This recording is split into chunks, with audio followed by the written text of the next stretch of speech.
내가 누려왔던 모든 것들이 내가 지나왔던 모든 시간이 할렐루야. 어떻게 식사들 맛있게 하셨습니까? 네, 닭도리탕 맛있게 먹었습니다. 그리고 그 선초라고 얘기하시더라고요. 시금치 많이 먹으라고 얘기하시던데 많이들 드셨는지 모르겠습니다. 아무튼 오늘도 하나님께서 우리에게 일용할 양식을 주셨고 이제는 영의 양식을 채워야 될 시간인 것 같습니다. 우리가 마음을 열고 귀를 열고 주 앞에 나아감을 통해서 오늘도 말씀을 통해서 우리에게 들려주시는 하나님의 음성에 아멘으로 화답하고 순종하는 삶을 살아갈 수 있는 저와 여러분의 믿음의 삶이 되기를 주님의 이름으로 간절히 축원합니다. 아멘. 오늘 말씀을 보니 여호와는 구원이시다 라는 의미의 이름을 가진 여호수아를 모세를 뒤를 이어서 이제 전면에 내세우고 계십니다. 그리고 여호수아에게 이스라엘 백성을 이끌고 요단을 건너가라고 하나님께서는 말씀하시죠. 모세와 약속하셨던 땅을 이스라엘에게 허락하실 것이라는 약속의 말씀을 여호수아에게 다시 한번 확인시켜주고 있는 하나님의 모습을 우리는 발견할 수 있습니다. 그런데 이어지는 내용에서 여호수아는 이전의 담대한 모습과는 다르게 정반대로 두려움에 떨고 있었습니다. 여호수아가 어떤 사람입니까? 12명의 정탐 가운데 한 명이 아니었습니까? 10명이 도저히 우리는 그 땅을 정복할 수 없다라고 얘기했을 때 갈렙과 여호수아만은 우리가 능히 그들을 취하리라라고 말했던 믿음의 사람이 아니었습니까? 그런데 바로 그 사람이 지금 두려움에 떨고 있습니다. 그런 그에게 하나님은 뭐라고 얘기하십니까? 강하고 담대할 것을 요구하고 계십니다. 저 역시 삶의 전환점에서 긴 방황을 끝내고 1년 동안 신학대학원을 준비할 때가 있었습니다. 저는 하나님께서 그 길을 허락하셨노라고 확신하면서 나름 열심히 최선을 다해서 준비했었습니다. 그러나 늦더위와 함께 저에게 고비가 찾아왔었습니다. 불안과 두려움이 저를 짓누르기 시작했습니다. 그 두려움과 불안감은 다른 그 무엇이 아니라 바로 이것이었습니다. 정말 이 길을 내가 원해서 가고 있는 것은 아닐까 하는 두려움이었습니다. 하나님께서 부르셔서 내가 이 길을 가고 있는 것인지 아니면 내가 가고 싶어서 그 길을 가고 있는지 도통 알 수가 없었습니다. 그러자 두려움이 저를 짓누르기 시작했습니다. 두려우다 보니 당연히 누워서 쉽게 잠을 이룰 수가 없었죠. 그래서 뒤척였습니다. 눈 채워 두 눈을 감고 한참 동안 기도했습니다. 그런데 그 순간 하나님의 말씀이 저에게 주어졌습니다. 하나님께서 제 마음 가운데 이런 말씀을 주셨습니다. 바로 오늘 9절 말씀이었습니다. 내가 네게 명령한 것이 아니냐. 강하고 담대하라. 두려워하지 말며 놀라지 말라. 네가 어디로 가든지 내 하나님 여호와가 너와 함께하느니라 하시니라 라는 말씀이었습니다. 내가 내게 명령한 것이 아니냐라는 이 말씀이 저에겐 큰 힘이 되었습니다. 내가 너에게 명령한 것이다. 하나님께서 마치 응답해 주시는 것 같았습니다. 그 순간 제 안에 두려움과 염려가 사라졌습니다. 그래, 내가 하는 것이 아니다. 내가 가고 싶다고 갈 수 있는 길도 아니고 하나님께서 하신 일이지. 그러면서 하나님께서 선하신 뜻대로 인도하시고 이루어 가시리라는 그 믿음이 제 마음에 평안을 주었습니다. 지금도 간혹 사역을 하다 보면 힘들 때가 있죠. 그때마다 떠오르는 말씀이 내가 내게 명령한 것이 아니냐라는 이 하나님의 분명한 말씀이었습니다. 더불어 네가 어디로 가든지 내 하나님 여호와가 너와 함께하느니라 라는 이 말씀이 두려움을 극복할 수 있는 힘이 되어주었습니다. 감사하게도 지금까지는 하나님께서 물이 흐르듯 순탄하게 저의 길을 인도해 주셨습니다. 막힘없이 학교를 들어가고 또한 사역을 시작한 이후로 어떤 어려움도 없이 하나님께서 인도해 주셨습니다. 그래서 저는 지금도 하나님께서 이 길을 가는 것을 기뻐하시는구나 라는 그 믿음으로 이 길을 걸어가고 있습니다. 그런데 그것이 끝이 아니었습니다. 하나님은 마치 제게 확인이라도 시켜주시듯이 한동안 연락이 없던 한 지인으로부터 이런 문자를 받게 해주셨습니다. 그 문자를 저는 선명하게 기억합니다. 두려워하지 마. 하나님이 함께 하시고 너의 길을 인도해 주실 거야 라는 응원의 문자였습니다. 그런데 더 소름 돋는 것은 바로 그 다음에 주신 말씀이 여호수아 1장 9절 말씀을 함께 적어서 보내주었던 것입니다. 어떻습니까? 하나님은 살아계시지 않습니까? 갈림길에서 두려워하고 있을 때, 이 길이 나의 길이 맞나? 라고 고민하고 있을 때, 하나님께 부르짖었을 때 하나님께서 외면하지 않으셨다라는 것이죠. 그리고 또 믿음의 사람을 통해서 확신을 더해주셨다는 것입니다. 하나님은 정말 살아계십니다. 제가 더 이상 무슨 말을 할 수 있을까요? 하나님께서 말씀으로 그리고 동역자를 통해서 제 두려움을 몰아내주셨고 지금까지 인도해 주셨다고 저는 자신 있게 말씀드릴 수 있습니다. 지금도 힘들거나 지칠 때면 그때 그 마음과 그 감격을 되뇌이곤 합니다. 그래, 하나님께서 명령하신 것이지. 그리고 내가 하는 것이 아니라 하나님께서 하시는 것이지. 하나님께서 나와 늘 함께 하신다. 이 믿음이, 이 마음이 저로 하여금 힘을 나게 해줍니다. 그리고 이 고백이 제 목회의 힘이며 능력입니다. 오늘도 함께 하신 하나님의 능력을 의지하여 부족하지만 담대히 나가려고 합니다. 나를 보거나 상황이나 사람을 보지 않고 오직 하나님의 말을 바라보면서 말이죠. 나 주의 길을 가리라, 그 고백처럼 정말 하나님의 길을 걸어가려고 합니다. 이제 나를 부르신 이도 하나님이시고 나의 걸음을 주장하신 이도 하나님이시니 나는 그저 믿음으로 순종할 뿐이라는 것이죠. 제가 요한에선 찬양을 잘 안 부르지만 오늘은 이 찬양을 함께 나누고자 합니다.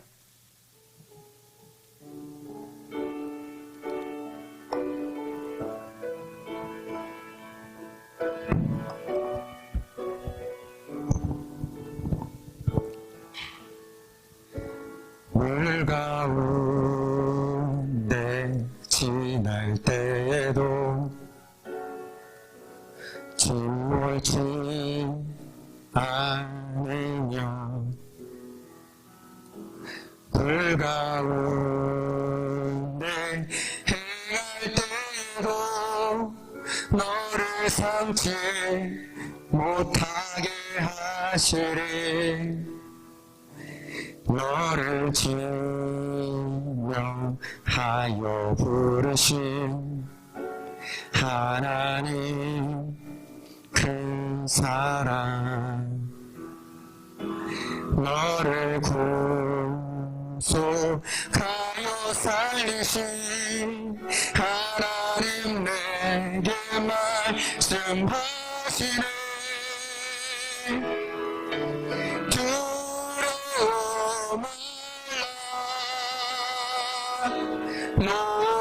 놀라지도 말라. 내가 어딜 가든지 무슨 일 만나든지 너와 함께 하리라. 두려워 말라.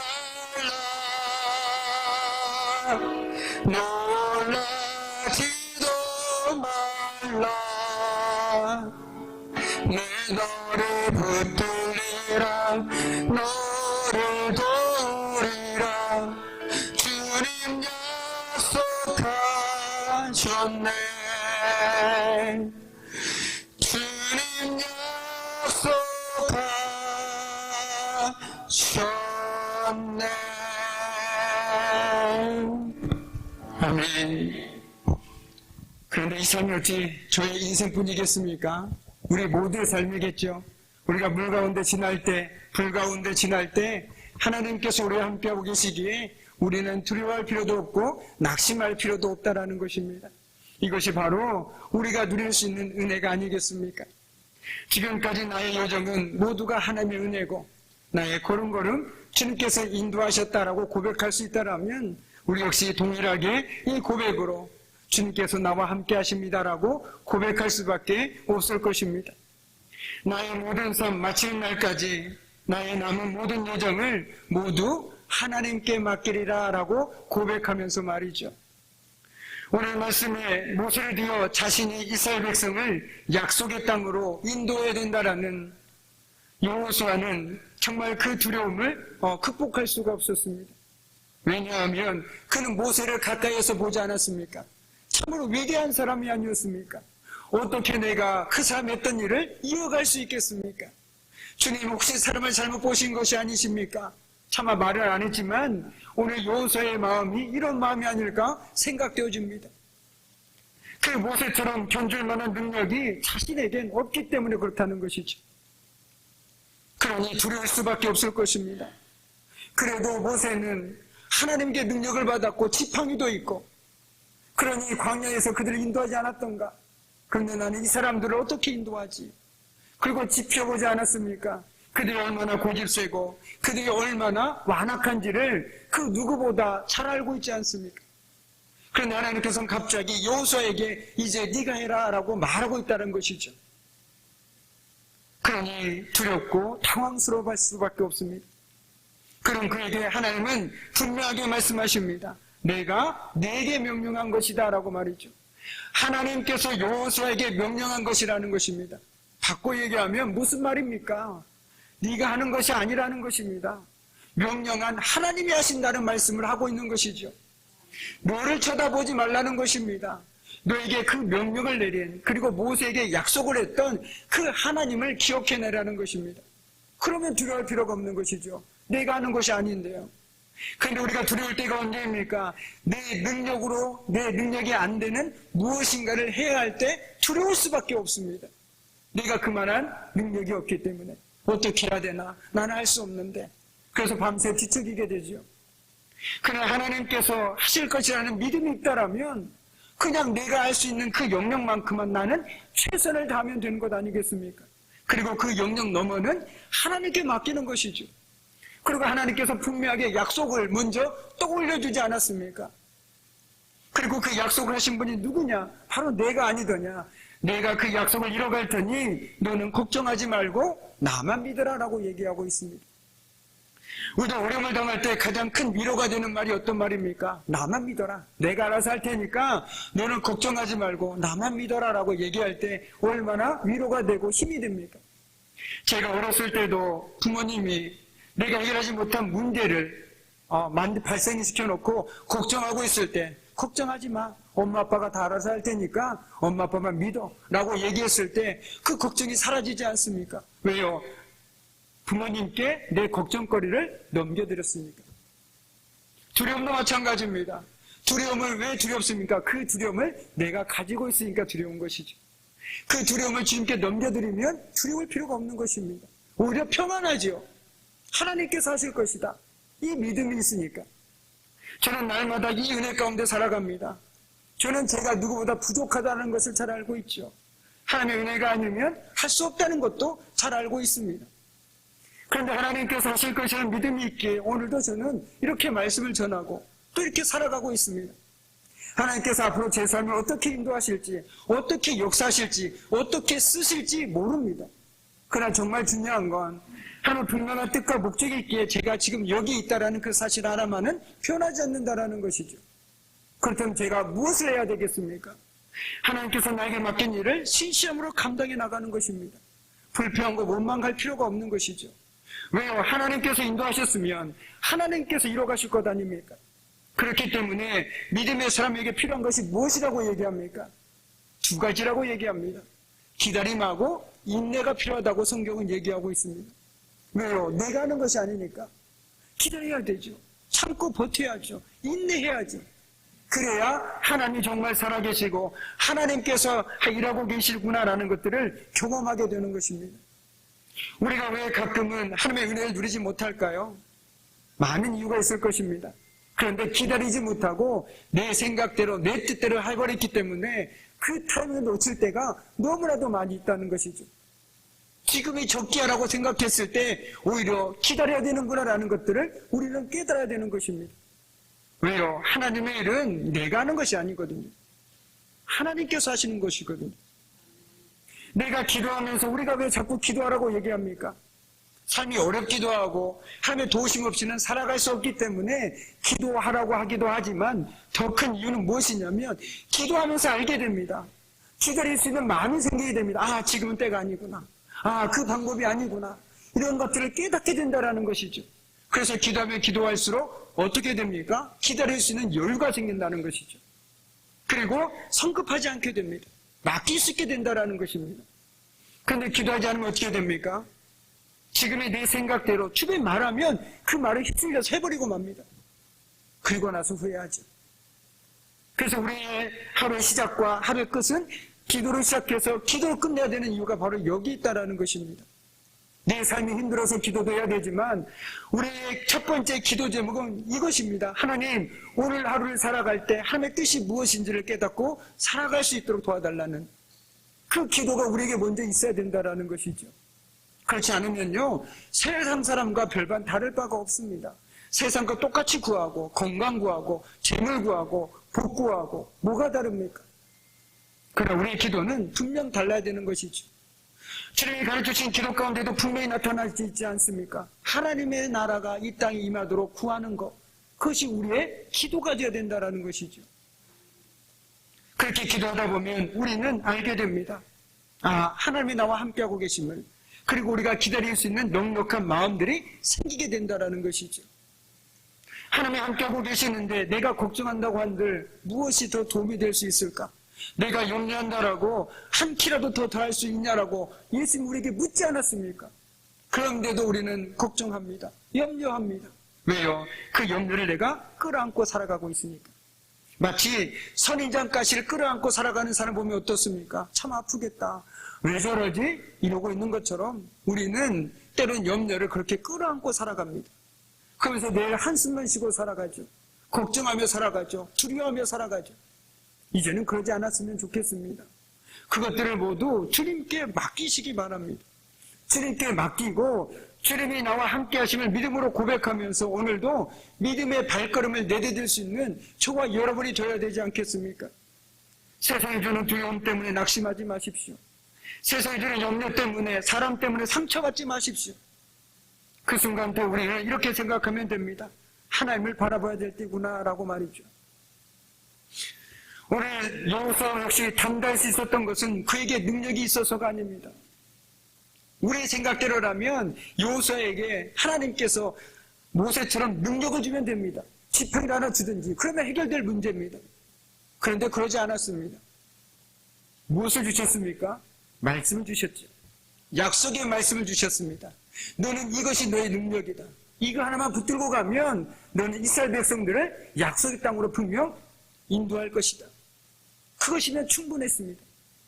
우리 역시 마찬가지입니다. 하나님께서 우리에게 약속의 말씀을 주셨습니다. 이거 하나면 충분하니까. 우리에게 많은 능력을 원하지만 우리에게 정말 필요한 것은 하나님의 말씀을 깨달을 수 있는 능력입니다. 그리고 그 말씀을 붙들고 살아갈 수 있는 능력이 필요한 것이죠. 그럴 때 우리는 하나님을 바라볼 수 있습니다. 다인 역시 고백하지 않았습니까? 사망의 골짜기를 다녀도 두렵지 않은 것은 하나님이 함께 하시기 때문이라고 얘기했습니다. 도저히 감당할 수 없다고 느껴지는 상황일수록 우리의 마음은 하나님을 향해야 되는 것이죠. 환경이 아니라 나와 함께 하신 하나님께 집중해야 합니다. 그러면서 믿음으로 담대하게 하나님 앞에 무릎 꿇습니다. 그래서 두렵지가 않습니다. 하나님의 분명한 뜻이 있을 것이다. 하나님의 이유가 있겠죠. 최근에 어떤 분과 얘기를 나누다가 그분이 이런 얘기를 했습니다. 우리 삶 속에서는 쓸데없는 것이 하나도 없다라고 말이죠. 그분은 하나님을 믿지 않는 사람이었습니다. 그분의 말이 전적으로 맞는지 안 맞는지는 모르겠습니다. 그분이 뭐라고 얘기했냐면 감기도 좀 걸려야 된다라고 얘기를 하시더라고요. 그래야 몸에 면역력이 생긴다. 그래서 싸워서 이길 능력이 있다라고 말을 하더라고요.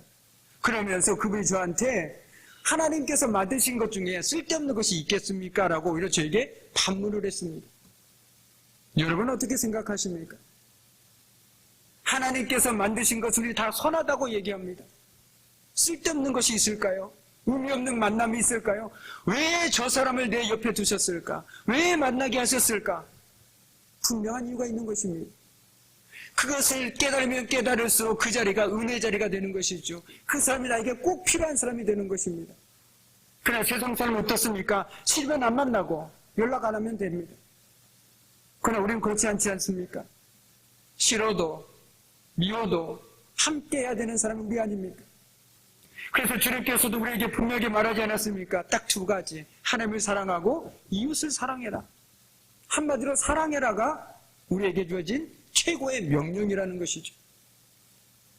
책을 읽었습니다. 그 책에서 이런 내용이 있었습니다. 많은 사람들이 전도를 하는데 왜 전도의 효과를 못 거두느냐? 사랑하지 않기 때문이다 라고 말했습니다. 사랑하면, 내가 누군가를 사랑하면, 그 사람 내가 누군가를 사랑한지를 알면 그 사람이 말하면 그것이 안 먹히겠습니까? 근데 사랑하지 않은 걸 아니까 당신이나 잘 믿으십시오라고 얘기하더라고. 그 책에서 기록되어 있더라고요. 너무 공감이 갔습니다. 내가 누군가를 전도하기 전에 앞서서 나에게 그 사람을 사랑할 수 있는 마음이 주어지는 게 먼저인 것 같습니다. 그러면 기다릴 수 있는 것 아니겠습니까? 사랑하니까 기다릴 수 있죠. 참아줄 수 있죠. 저와 여러분이 그런 사랑으로 누군가를 기다려주고 누군가를 세워줄 수 있으면 얼마나 좋을까 생각되어집니다. 오늘 다시 말씀으로 돌아와서 하나님은 여호수아에게 이렇게 말씀하시죠. 우리 8절 말씀을 함께 읽도록 하겠습니다. 8절 말씀입니다.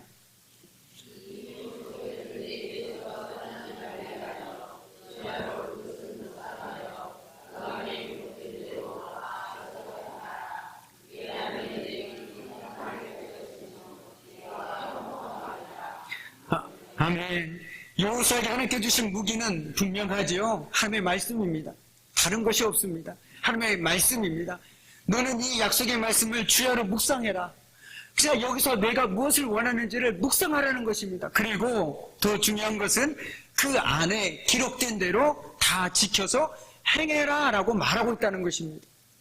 말씀을 묵상해서 그치는 것이 아니라 그 깨달은 대로 삶 속에서 행해라. 그러하면 내 길이 평탄하게 될 것이고 네가 형통하리라 라고 하나님은 분명하게 말씀하고 계시다라는 것이죠. 하나님의 말씀을 늘 묵상하고 그 말씀을 행함으로까지 이어져야 한다라는 것입니다. 말씀은 지식책이 아닙니다. 내가 얼마나 많은 말씀을 암송하고 있느냐, 알고 있느냐, 참 귀한 일이죠. 그러나 그 말씀을 얼만큼 내가 살아내고 있느냐가 하나님 보시기에는 더 귀하다라는 것입니다. 우리도 이렇게 어르신들이 있지만 어르신들은 글자를 몰라서 말씀을 모를 때가 있습니다. 그런데 단 한 구절만 알더라도 사랑하라 그 말씀 하나만 갖고도 사랑하라고 평생 살아간 사람이라면 하나님께서는 그 사람을 그 누구보다도 귀하게 여기실 것입니다. 왜요? 하나님의 말씀대로 살아가려고 살지 않았습니까? 근데 아무리 많은 약속의 말씀을 알고 있더라도 그 말씀을 마치 짜깁기 하듯이 내가 좋은 말씀만 가지고 살아간다라면 그것은 하나님을 왜곡할 수 있죠. 곡해할 수 있는 것입니다. 그렇지 않습니까? 그것도 중요한 것은 우리가 말씀을 들어야 되는 이유, 읽어야 되는 이유는 가장 중요한 건 말씀대로 살기 위해서인 것입니다. 여기가 아니라 여기로 내 손과 발로 옮기려고 말씀을 듣고 읽고 묵상한다라는 것이죠. 여러분도 아실 것입니다. 세상에서 가장 먼 거리가 머리에서 가슴까지의 거리라고 하죠. 머리로는 알겠는데 여기까지 안 내려온다는 것입니다. 서로 사랑해라. 사랑해야지 알지만 이 마음으로는 그것이 안 되다라는 것이죠. 이 거리가 너무 멀더라는 것입니다. 이 거리를 좁힐 수 있는 것이 무엇일까요? 바로 말씀을 통해서 하나님이 도와주실 때 우리는 이 거리를 줄일 수 있다는 것입니다. 원수까지도 사랑하라는 그 약속의 말씀을, 그 말씀을 기억하고 살아갈 때 우리 원수를 긍휼히 여길 수 있고 사랑할 수 있는 자리까지 나아갈 수 있다는 것입니다. 이것이 바로 말씀의 능력이라는 것이죠. 그렇기 때문에 우리가 우리 삶의 문제나 우리 자신에게 집중하는 것이 아니라 하나님께 집중하고 싶으시거든 하나님의 말씀에 앞에 나가시기 바랍니다. 그리고 하나님께 이렇게 구하십시오. 하나님 말씀을 듣고자 합니다. 깨닫게 해주시고 깨닫게 해주신 말씀을 내 손과 발로 내가 살아낼 수 있도록 믿음을 주십시오. 담대함을 주십시오. 이 마음으로 말씀 앞에 서고 그 말씀 앞에서 살아갈 때 우리는 어떤 형편에서든지 말씀을 앞세우고 살아가게 됩니다. 세상이 뭐라고 얘기할지라도 우리는 하나님의 말씀만을 앞세우며 살아갈 수 있다는 것이죠. 얼마나 멋진 사람입니까? 세상 사람은 돈이 최고다고 얘기합니다. 우리도 돈이 필요하죠. 그러나 우리는 돈이 다가 아니다라고 얘기하며 살아가는 사람입니다. 이처럼 말씀을 가까이 하는 사람은 어떤 형편에서든지 말씀이 늘 내 앞에 있습니다. 그래서 말씀을 쫓아 살아가는 것이죠. 세상의 소리에 귀를 닫고 하나님의 말씀에 마음을 열고 담대하게 하나님을 의지하며 살아갈 수 있게 된다는 것입니다. 우리는 새해를 맞이했습니다. 우리에게 허락되신 새해 하나님을 우리 삶에 맞아들이고 싶으시거든 무엇보다 말씀의 자리로 나가시기 바랍니다. 말씀 앞에 무릎 꿇으시기 바랍니다. 그럴 때 우리는 두려움 넘어 그리고 우리 삶 가운데 함께 하셨던 하나님을 발견할 수 있게 될 것입니다. 모든 상황 속에서 함께 하신 하나님을 기억하고 하나님 말씀에 붙잡혀 살아가야 하는 것이죠. 우리가 벽에 못을 박으면 그 못이 결코 떨어지지 않죠. 삭을 때까지 떨어지지 않습니다. 이처럼 말씀은 우리의 마음을, 우리의 시선을 계속 하나님께 박아두고 있는 것과 똑같다는 것이죠. 바꿔 얘기하면 말씀에 대해서 멀어지면 멀어질수록 우리는 하나님으로부터 멀어질 수밖에 없습니다. 세상의 소리가 크게 들리죠. 제가 오전에 왜 예배의 성공자가 인생의 성공자라고 말씀드렸겠습니까? 예배에 나와서 다른 얘기 들으십니까? 하나님 말씀을 듣지 않습니까? 그 말씀이 내 삶에 충만하게 될 때 우리 삶은 늘 그 말씀에 비추어서 삶을 보게 되는 것이죠. 그러나 세상의 소리가 가득 차 있으면 모든 걸 다 세상 기준으로 판단하고 얘기합니다. 그렇지 않습니까? 말씀을 들으라는 것은 우리에게 초대와 같습니다. 저와 여러분 올 한 해 정말 그 어느 해보다도 내가 말씀을 정말 지독하게 읽어노라, 내가 말씀 앞에서 몸부림쳤노라라고 고백할 수 있으면 좋겠습니다. 자녀손들에게, 자녀들에게, 그리고 사람들에게 말씀을 보는 모습들을 보여줄 수 있는 저와 여러분이 되었으면 좋겠습니다. 그리고 그 말씀을 깨닫게 해주실 때 깨닫는 데서 멈추는 것이 아니라 그 말씀대로 살아내는 삶을 통해서, 우리의 삶을 통해서 하나님께서 증거되고 하나님의 은혜가 차고 넘쳐난다면 그 삶이 얼마나 복된 삶이겠습니까? 올 한 해 2024년 우리 그냥 믿음의 권속들의 삶이 말씀이 충만하고 또 말씀의 역사가 넘쳐나는 그런 복된 삶의 자리들이 되기를, 그리고 자녀들과 그 삶의 현장이 되기를 정말 간절히 소망해 봅니다. 아멘. 이제 말씀을 마무리 짓습니다.